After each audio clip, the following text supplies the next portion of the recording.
Davi, Departamento de Audiovisuais da Canção Nova apresenta Vencendo Meus Medos, de Flavinho, livro da editora Canção Nova e editora Palavra e Prece. Leitura Flavinho.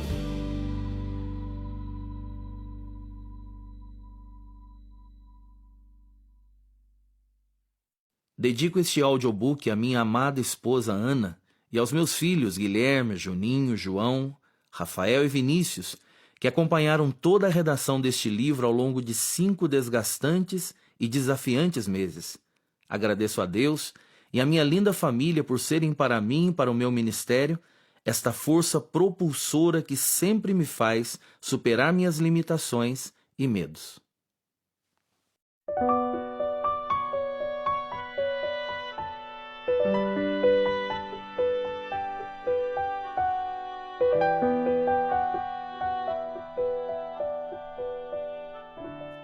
A inspiração para escrever este livro nasceu no cotidiano da missão evangelizadora e no contato e escuta dos corações de tantas pessoas atormentadas pelos seus medos mais terríveis. Ao perceber nas partilhas dessas pessoas, e também na minha própria vida, a força destrutiva que o medo exerce sobre cada um de nós, decidi começar a pesquisar, estudar e buscar na Palavra de Deus primeiramente as respostas, e em seguida, as armas para vencermos os nossos medos. O primeiro fruto de tudo isso foi a pregação que ministrei na cidade de São José dos Campos, interior de São Paulo, no grupo de oração Arca de Deus, e que foi transmitida pela internet. Para minha surpresa, a repercussão dessa pregação foi imensa e o retorno das pessoas sobre o tema foi imediato e positivo. Senti que era o momento de começar a trabalhar de forma mais aprofundada sobre este tema, vencendo meus medos. Alguns meses depois, comecei a escrever as linhas que seguirão e são frutos de minhas experiências vividas em missão, desafios enfrentados em minha vida pessoal e familiar, horas dedicadas à escuta de partilhas e muitas vezes partilhando lágrimas compassivas com pessoas em todo o Brasil e também em outros países, além de uma busca incansável, muitas vezes entrando pelas madrugadas, de respostas e meios concretos para vencermos os nossos medos, síndromes e traumas. O caminho que vamos trilhar a partir dessa leitura será difícil, assim como não será fácil alcançar a vitória sobre todos os seus medos. Entretanto, eu posso lhe garantir que ao começar a trilhar esta via de cura interior e ao começar a empunhar e a usar com toda destreza e habilidade as armas que serão apresentadas aqui, a vitória virá, e todos os seus medos, desde os mais tolos até os mais mortais, serão destruídos de uma vez por todas. Assim, você experimentará a paz interior que há tanto tempo tem almejado. Vamos juntos entrar nessa linda aventura e, ao mesmo tempo, nessa batalha feroz contra os nossos medos, com a certeza de que somos mais que vencedores, pois Jesus já nos deu a vitória morrendo na cruz e ressuscitando ao 3º dia. Não tenha medo de começar essa implacável batalha contra os seus piores inimigos, os seus próprios medos.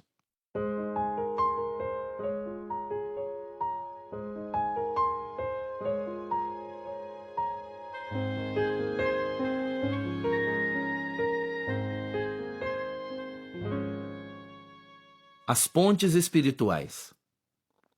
A grande utilidade ou missão de uma ponte é unir 2 lugares, dar acesso a um local muitas vezes isolado, distante ou até mesmo desconhecido.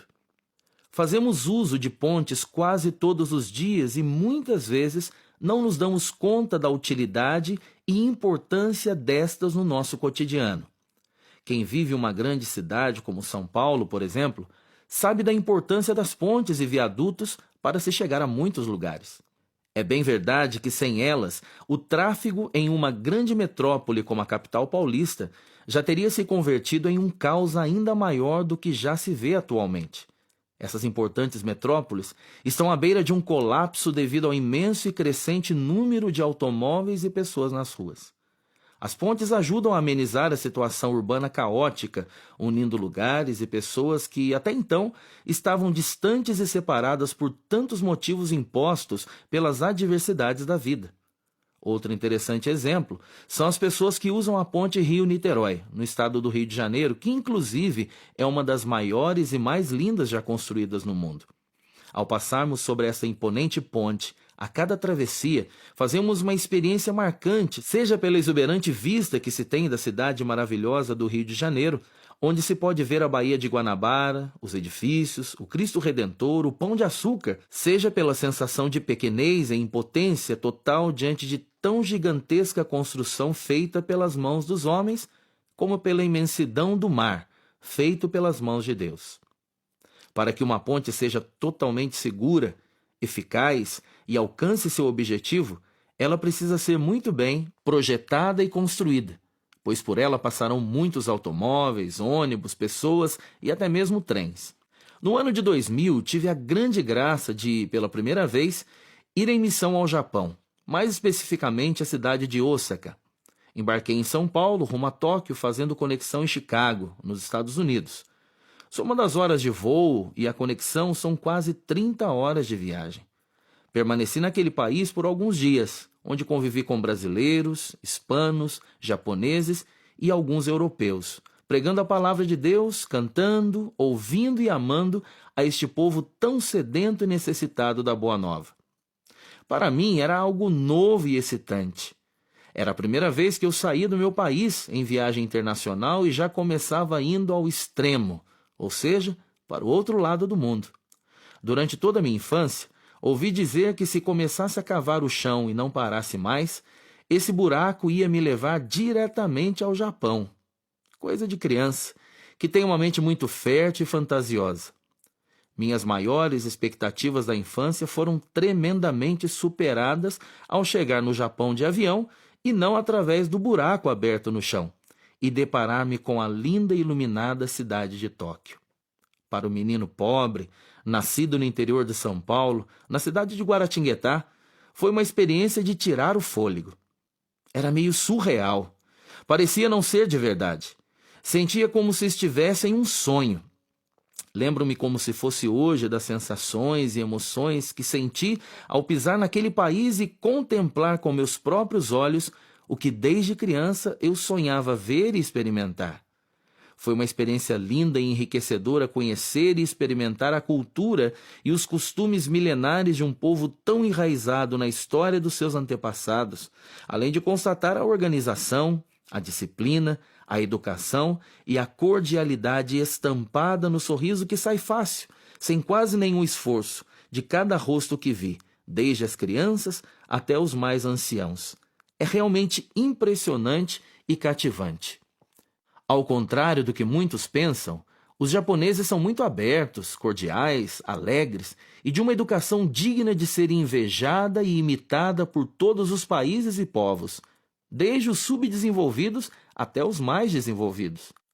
Algo que me chamou muito a atenção entre tantas maravilhas foi o aeroporto internacional de Kansai, em Tóquio.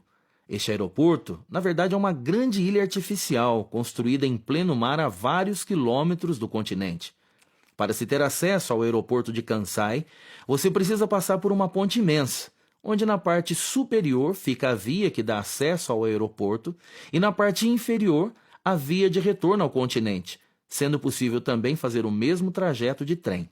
E mais, a mesma ponte suporta todo este tráfego. Construir uma ponte como essa não é nada fácil e requer uma engenharia muito avançada, setor que os japoneses dominam com incrível habilidade. Terminada a linda missão no Japão e de regresso ao aeroporto de Kansai, onde embarcaria para o Brasil, vivi uma experiência assustadora e nova para mim. No dia da minha partida, estava chegando a Tóquio um taifu, um tipo de furacão com menor intensidade e comum para um povo acostumado com manifestações poderosas da natureza. Já para um brasileiro do interior paulista como eu, era tremendamente assustador. Vale ressaltar que o Japão é um país localizado em uma ilha constantemente assolada pelos mais diversos fenômenos naturais, como terremotos, tsunamis, furacões, etc. Quando passamos pela ponte que dava acesso ao aeroporto de Kansai, nossa van começou a balançar a ponto de quase ser levada pelos fortes ventos daquela manhã. O estranho é que não havia nuvens escuras no céu, pelo menos naquele momento, e sim um sol muito claro. Aos poucos fui sendo tomado por um medo terrível. Nós estávamos usando uma van muito pequena, o que é muito comum no Japão, pois como as ruas são muito estreitas e as cidades já estão superlotadas, estes carros minúsculos são muito úteis. Os ventos sopravam por todos os lados e a sensação era de que realmente levantaríamos voo, porém não a bordo do imenso Jumbo 747 da Japan Airlines que me esperava no aeroporto, e sim na minúscula van que nos transportava.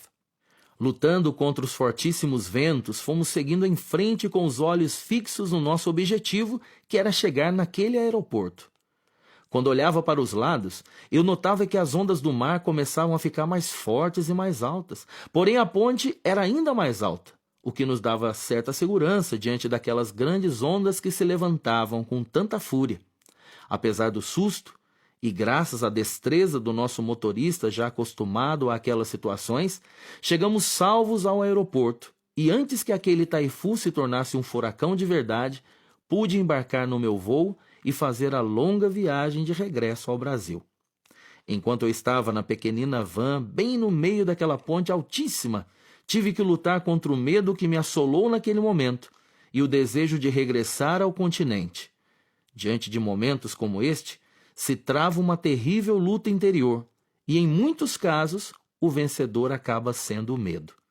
Graças a Deus, a ponte cumpriu bem seu papel, nos garantindo a segurança necessária para fazermos nossa travessia.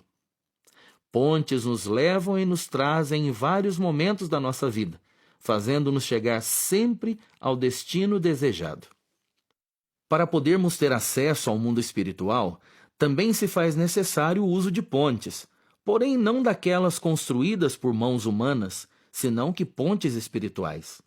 As pontes espirituais nos dão acesso a um mundo ainda desconhecido para muitas pessoas, mas que é tão ou mais real que este mundo palpável, sensível e detectável pelos nossos 5 sentidos. No mundo espiritual estão as bênçãos, os milagres, as graças, as curas, as libertações, as restaurações, enfim, nele se encontra a prosperidade, que é o conjunto das graças de Deus, as quais desejamos que sejam manifestadas e concretizadas plenamente em nossa vida, pela ação poderosa deste mesmo Deus que não se deixa vencer em generosidade. É também neste mundo espiritual, onde as coisas começam a ser plasmadas, que o inimigo de Deus e nosso encontra forças para fecundar em nós os mais terríveis e destrutivos medos. Sim, este é um ambiente, um lugar, um espaço onde ele tem acesso e trabalha incansavelmente com todas as suas legiões demoníacas, usando de todas as suas forças infernais para nos destruir e matar, partindo sempre da matéria-prima que nós mesmos vamos entregando em suas mãos ao longo da nossa vida, que são os nossos medos. Ele não desperdiça nada do que lhe damos e usa tudo isso contra nós com muita inteligência e astúcia. Da mesma forma que as bênçãos, graças e milagres começam a ser plasmados no mundo espiritual antes de chegarem a ser concretizados em nossa vida pela força da fé, os nossos medos, síndromes e temores assim também são fecundados, gerados e concretizados. De fato, tudo começa no mundo espiritual e para ele converge. É só uma questão de tempo. Justamente no mundo espiritual é que Deus começa a agir em nosso favor. Porém, também é onde o inimigo trabalha noite e dia com sua horda imunda para fazer-nos padecer em nossos medos e dúvidas. Muitas pessoas já não sabem o que fazer diante dos seus medos e síndromes, pois se sentem bloqueadas, paralisadas e sem forças para agir. Tais pessoas são reféns dos seus próprios medos. Quem sabe você já esteja se enquadrando neste perfil de pessoas que vivem ou pautam suas ações e reações a partir dos seus medos, permitindo assim que estes medos se convertam em bloqueios, muitas vezes quase insuperáveis ou intransponíveis. Infelizmente, o número de pessoas que vivem a partir dos seus medos está crescendo assustadoramente ao redor do mundo e não há distinção de raça, cor, religião, idade ou classe social. O que vemos hoje é um imenso número de pessoas sendo geradas no útero do medo. Cada vez mais os consultórios de psicólogos e psiquiatras estão se enchendo de pessoas que literalmente estão morrendo de medo. Nos confessionários e nos atendimentos pessoais, o que mais se escuta é sobre os medos, seja de Deus, seja do demônio, ou quem sabe ainda de ser traído pelo cônjuge ou ser assaltado. Ao andarmos pelas ruas, é fácil notar como o medo tem imperado na vida das pessoas, pois as mesmas já não se cumprimentam mais, já não se olham, andam com os vidros dos carros fechados ou caminham pelas ruas agarradas às suas bolsas, amedrontados com os riscos de assaltos e roubos. A cortesia e a sociabilidade deram lugar à violência e ao fechamento no individualismo. A impressão que temos muitas vezes diante de tudo isso é de estarmos respirando ares de medo, não é verdade? No mundo espiritual, nos é dada o que eu chamo de autoridade assustadora, visto que podemos usá-la para dar poder e autoridade a Deus, permitindo que Ele transforme tudo o que cremos em graças e milagres concretos em nossa vida.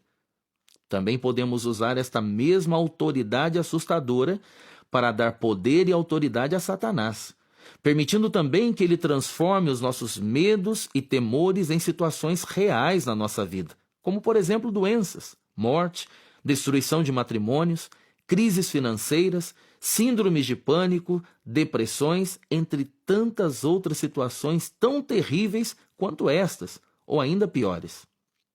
A frase de Eleanor Farjeon, escritora e poetisa inglesa que viveu no século XIX, ilustra muito bem este antagonismo entre o medo e a fé no Deus de amor. Toda doença que se manifesta em nós vem do medo, e tudo que é bom vem do amor. Por isso afirmo que o que nos foi concedido é uma autoridade assustadora. Com ela podemos atrair as bênçãos de Deus para a nossa vida ou as maldições infernais manifestadas através dos nossos medos e temores, dependendo somente de como nos portamos e de como reagimos diante de cada situação. Essa autoridade assustadora que menciono aqui pode ser traduzida também por liberdade, visto que é a partir dela que Deus ou Satanás poderão agir em nossa vida. Sabemos que Deus nos concedeu muitos dons e que Ele, na sua infinita bondade, não cessa de manifestar sua generosidade em nosso favor. Porém, precisamos estar certos de que os principais dons concedidos por Ele são a vida e a liberdade, ou livre-arbítrio. O apóstolo Paulo chega ao ponto de dizer que não nos falta dom algum, ou seja, temos o que precisamos para fazer a vontade de Deus acontecer em nossa vida natural, começando antes a ser modelada e realizada no mundo espiritual. Isso está em 1 Coríntios, capítulo 1, versículo 7. Como é maravilhoso despertar a cada manhã e nos darmos conta de que estamos vivos ao sentir o ar fluindo pelos nossos pulmões e saindo pelas nossas narinas. Que sensação deliciosa! Ao detectarmos que estamos vivos, respirando, mesmo antes de abrirmos os olhos, deveríamos louvar e agradecer a Deus por este dom supremo da vida que Ele, bondosa e misericordiosamente, nos concede a cada manhã que despertamos do sono daquela noite. É o lindo milagre da vida que se renova a cada dia. Vida essa que merece ser vivida com toda intensidade e defendida na sua totalidade.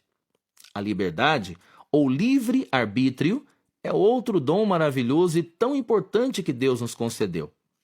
Ao fazer o uso da nossa liberdade, estamos colocando em ação a autoridade assustadora, que pode atrair as mais lindas bênçãos de Deus para a nossa vida e para a vida daqueles que amamos, ou abrir os caminhos para que o pior do inferno recaia sobre nós, sobre a nossa vida e, consequentemente, sobre a vida daqueles que mais amamos.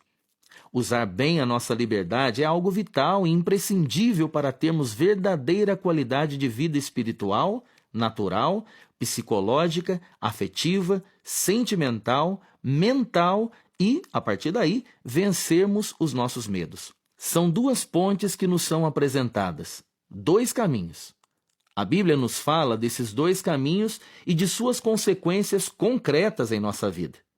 Eis que hoje ponho diante de vós bênção e maldição. Deuteronômio 11, 26. Naquela ponte sobre o mar em Tóquio havia duas opções, ou seja, havia a mão de ida e a de volta.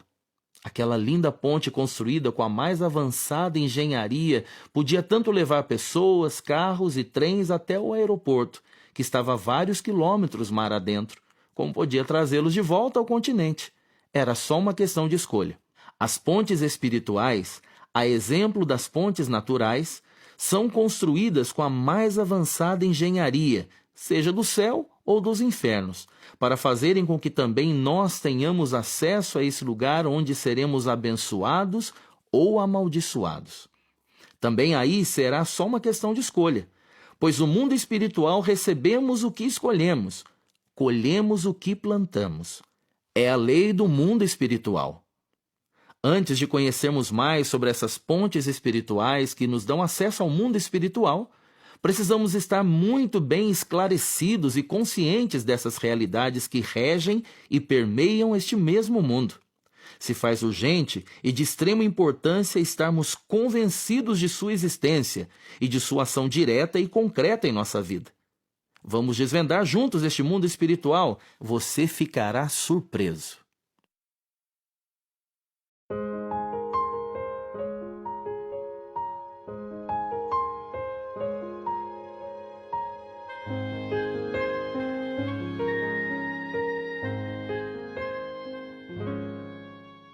Conhecendo o mundo espiritual. Muitos se decidiram a crer somente naquilo que vem, no que podem tocar ou sentir, como se tudo se resumisse ao visível, palpável ou sensível. Há pessoas que, apesar de todas as evidências científicas, técnicas, históricas e até mesmo das imagens gravadas, não acreditam, por exemplo, no fato do homem já ter pisado na Lua. Temos o péssimo hábito de só acreditar naquilo que podemos tocar, sentir, cheirar ou ver. Como já disse, muitos se decidiram a crer somente naquilo que vem e restringem tudo ao mundo material, físico. Falta a essas pessoas, e muitas vezes a nós mesmos, conhecimento e experiência mais abrangentes das realidades que regem o mundo espiritual. Tais pessoas correm o risco que correu Tomé, ao não aceitar o testemunho dos outros apóstolos que diziam ter visto o Mestre. João 20, 25. O fato de Tomé não ter visto e tocado o Mestre não significa que ele não havia ressuscitado. É por esse motivo que se usa muito o jargão popular: sou como São Tomé, tenho que ver para crer.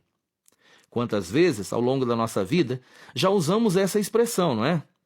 O fato de não vermos, não sentirmos, não tocarmos este mundo espiritual não quer dizer que ele não exista e não influencie diretamente no mundo natural, lugar onde estamos inseridos. Este mundo espiritual que, embora não possamos ver, tem influência poderosa sobre o mundo físico, natural. São Paulo nos faz uma incrível revelação sobre o mundo espiritual e sobre a batalha que nele se trava ao escrever aos Efésios, dizendo: pois a nossa luta não é contra o sangue e a carne, mas contra os principados, potestades, os dominadores deste mundo tenebroso, os espíritos malignos espalhados pelo espaço. Efésios 6, 12. Através deste versículo, ele nos revela como estas forças malignas conspiram contra nós no mundo espiritual, o qual, estando sob o domínio do mal, é chamado por São Paulo de mundo tenebroso. Porém, maior certeza temos de que o céu inteiro trabalha árdua e incansavelmente em nosso favor, e que as miríades e miríades de anjos de Deus lutam em nosso favor, além de que o próprio Jesus age poderosamente para que tenhamos em todas as nossas batalhas espirituais as mais lindas vitórias. A Bíblia deixa clara a existência de anjos e de demônios, seres espirituais que agem entre nós. Veja, são seres espirituais que agem na Terra, ou seja, é uma intervenção espiritual no mundo natural, físico. Recordo aqui duas intervenções espirituais no mundo natural que ilustram esta realidade. Primeiramente, o anúncio do arcanjo Gabriel a Maria Santíssima, narrado no Evangelho de São Lucas. O anjo Gabriel foi enviado por Deus a uma cidade da Galiléia, chamada Nazaré, a uma virgem prometida em casamento a um homem de nome José, da casa de Davi. A virgem se chamava Maria. O anjo entrou onde ela estava e disse: Alegra-te, cheia de graça, o Senhor está contigo. Lucas 1, de 26 a 28. Nessa linda passagem bíblica, vemos a intervenção do mundo espiritual no mundo natural, físico, em favor da humanidade, quando Deus usa de Maria Santíssima para trazer a nós o Salvador Jesus e, com ele, a salvação e a remissão dos nossos pecados. Houve aí uma ponte espiritual que trouxe a grande bênção da redenção para toda a humanidade. Outro momento de intervenção espiritual no mundo natural se deu com o personagem bíblico Jó, no relato que lemos a seguir. Satanás saiu da presença do Senhor e feriu Jó com chagas malignas, desde a planta dos pés até o alto da cabeça. Jó 2:7. Neste relato bíblico sobre a vida de Jó, vemos que uma ponte espiritual foi instaurada e uma maldição recaiu sobre a vida daquele homem de Deus. Ele mesmo vai dar a cada um de nós a explicação de qual ponte espiritual foi usada pelo inimigo. Todos os meus temores se realizam, e aquilo que me dá medo vem atingir-me. Jó 3:25. A partir deste capítulo, vemos como a vida de Jó se transformou em um verdadeiro inferno.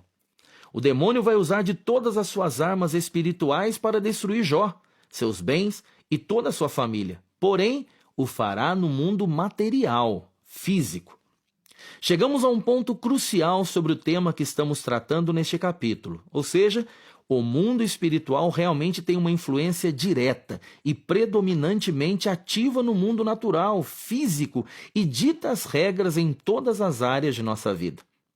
É chegado o momento de você se questionar nos seguintes pontos. O que fazer para que haja uma mudança de mentalidade em mim diante desta realidade? Como devo agir e principalmente reagir diante das situações de medo que muitas vezes me paralisam e me impossibilitam de alcançar as bênçãos e milagres que Deus tem reservado para mim no mundo espiritual? Por que os meus medos têm tão grande influência na minha vida, na minha saúde, nas minhas finanças, nos meus relacionamentos? As respostas virão na medida em que nós começarmos a dar passos concretos de conversão, de mudança de vida e mudança de mentalidade. Na verdade, nós não podemos mais ficar nas infantilidades ou nos extremismos de nossa fé, ou seja, nem devemos nos deixar levar pelos nossos sentimentos imaturos, desequilibrados, que querem nos aprisionar nas nossas emoções, dizendo que só devemos viver pelo que sentimos, como também não podemos permitir que o mal do racionalismo nos introduza na ditadura da razão, ou seja, de crer somente naquilo que se pode ver e tocar, crer somente naquilo que cabe dentro da nossa cabeça. Isso não é uma atitude muito inteligente. Apesar de nos colocar como pessoas muito esclarecidas, maduras e espiritualizadas diante dos outros, não passa de pura arrogância e soberba. Conhecer o mundo espiritual e as regras que o regem é de suma importância para quem quer viver plenamente feliz e livre de todos os seus medos que, muitas vezes, se tornam fardos pesadíssimos. Há quem pense que o acesso ao mundo espiritual está bloqueado, inacessível e que ninguém mais pode acessá-lo, quando na verdade é totalmente o contrário. O caminho está aberto, a ponte foi construída. Precisamos aprender a usar bem o acesso que nos foi dado ao mundo espiritual para trazermos ao mundo natural tudo de bom que Deus tem para nós e para a nossa família. O mundo espiritual existe para ser desbravado pelos valentes e destemidos, que buscam o melhor de Deus para as suas vidas e para a vida daqueles que tanto amam. Descobrir e tomar posse das bênçãos que estão reservadas para nós nesse mundo espiritual só depende de mim e de você. Nós temos livre acesso e ninguém mais pode fechar o novo caminho que nos foi aberto, pois ele foi pago com um alto preço. O caminho que estava bloqueado foi aberto, e alguém pagou por nós a alta tarifa de pedágio que nos era cobrada. Este acesso nos foi dado por Jesus. Ele abriu caminho novo através do véu, o caminho do seu próprio corpo. Hebreus 10, 20. Ele mesmo nos disse: eu sou o caminho. Evangelho de São João, capítulo 14, versículo 6. Da mesma forma e com extrema urgência, precisamos aprender a bloquear a passagem que permite ao inimigo de Deus e nosso fazer chegar até nós, na nossa realidade física, enfermidades, calamidades, problemas financeiros, problemas matrimoniais, síndromes de pânico, depressão, entre tantas outras mazelas a que somos acometidos. O acesso ao mundo espiritual se faz por duas pontes antagônicas, que são a da fé e o do medo. Nos capítulos seguintes, vamos aprender a usar uma delas com maestria e a bloquear a outra de uma vez por todas em nossa vida. Eis que ponho diante de vós bênção e maldição. Deuteronômio 11, 26. Pausa para falar com Deus. Peçamos agora a Deus a coragem de fazermos as escolhas mais acertadas para a nossa vida e para a vida daqueles que amamos. Dá-me, Senhor, o dom do discernimento dos espíritos, para que eu não seja mais confundido, enganado pelo inimigo. Peço-te, Senhor, a graça de ver os problemas a partir dos olhos da fé, para que assim eu possa ver além da dor e do sofrimento. A partir de hoje, Senhor, quero caminhar com os meus pés firmes nas tuas pegadas, sem desviar-me nem para a direita nem para a esquerda. Proclamo hoje que desejo a plenitude das tuas bênçãos para a minha vida e para a minha família. Abre, Senhor, sobre mim, sobre minha família e sobre toda a humanidade as comportas do céu.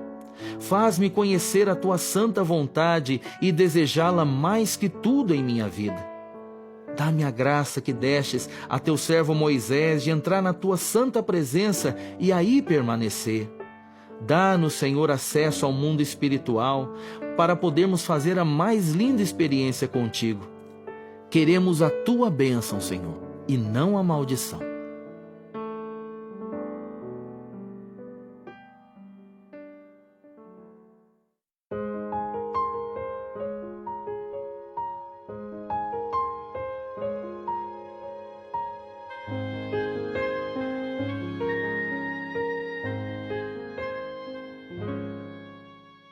Construindo a ponte da fé.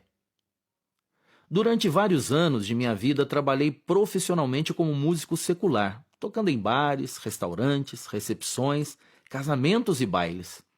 Eu vivi na pele o que diz um hino do cancioneiro popular brasileiro, composto pelo famoso cantor e compositor Milton Nascimento, que diz assim: todo artista tem de ir aonde o povo está. Assim eu era como artista. Não escolhia lugar e nem público. Apenas me alegrava em cantar e fazer com que minha música pudesse ser ouvida e apreciada por muita gente, ou por uma pequena plateia. Cheguei ao ponto de tocar em cerimônias de casamento fora da Igreja Católica, em ambientes totalmente contrários à minha fé, sem dizer de bares com todo tipo de frequência. Era realmente uma vida muito difícil, e na maioria das vezes, ambientes nada saudáveis, porém era o meu ganha-pão. Como todo bom profissional, procurava fazer... Esperamos que você tenha gostado desta prévia. Para continuar ouvindo este audiolivro no Google Play Livros, use o link na descrição do vídeo.